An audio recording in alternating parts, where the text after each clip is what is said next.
සේසය සංශක 25 දී ජලීය සම්තෘප්ත M hydroxide ද්‍රාවණයක pH අගය 10යි. ඒ උෂ්ණත්වයේදී M hydroxide වල ද්‍රාව්‍යතා ගුණිතය මොකක්ද කියලා තමයි අහන්නේ. මේ සේසය සංශක 25 දී තියෙනවා මේ සමීකරණයක්. ඒ සමීකරණයක් දාන්න පුළුවන් pH ධන pOH සමානයි 14 කියලා. ඒකෙන් අපිට මේ හොයාගන්න පුළුවන් pOH අගය. pH අගය දන්න හින්දා අපිට හයිඩ්‍රොක්සයිඩ් යන සාන්ද්‍රණය හොයාගන්න පුළුවන්.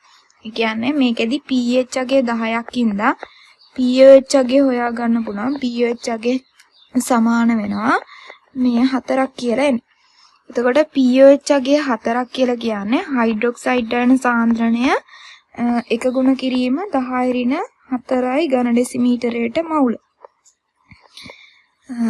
මේ සන්තෘප්ත ද්‍රාවණයක් ගත්තොත් අර දීලා තියෙන ද්‍රාවණය සඳහා සමතුලිත ප්‍රකාශනයක් ලියන්න පුළුවන්. ඒ සමතුලිත ප්‍රකාශනය තමයි M හයිඩ්‍රොක්සයිඩ් ද්‍රාවණය.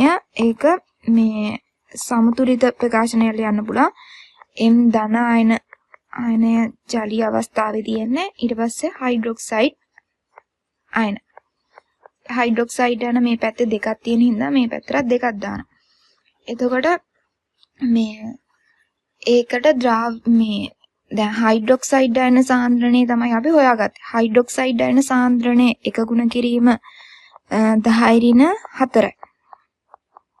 මවුල ඝන ඩෙසිමීටරයට මවුල. ඒක නිසා මේ දැන් මේ ස්ටොයිකියෝමෙට්‍රික් අනුපාතයක් ගත්තොත් එකට දෙකක් කියලා එන්නේ.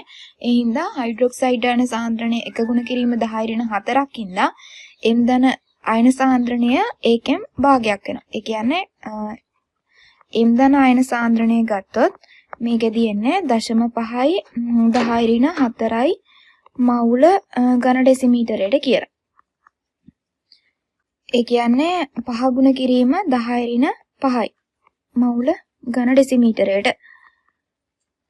මේ ද්‍රාව්‍යතා ඒකට ප්‍රකාශනයක් මේ දැන් මේ සමීකරණයට දැන් ද්‍රාව්‍යතා ගුණිතයට ප්‍රකාශනයක් ලියන්න පුළුවන්. කියන්නේ KSP සමානයි M ධන 2 අයන සාන්ද්‍රණය ගුණ කරනවා හයිඩ්‍රොක්සයිඩ් අයන සාන්ද්‍රණය.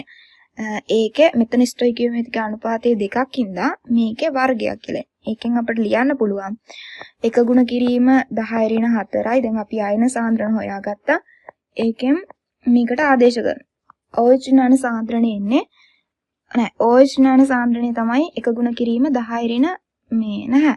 M ධන අයන සාන්ද්‍රණය තමයි 5 ගුණ කිරීම 10 5යි. ඊට පස්සේ OH ඥාන සාන්ද්‍රණය තමයි එක ගුණ කිරීම 10 4යි ඝන ඩෙසිමීටරයට මවුල. ඒකේ වර්ගයක් කියලා එන්නේ. එතකොට මේකට උත්තරේ එනවා මේ 5 ගුණ කිරීම 10 13යි මවුල ඝනය dm ඍණ 9. එතකොට මේකට උත්තරය තමයි තුන්වෙනි උත්තරේ.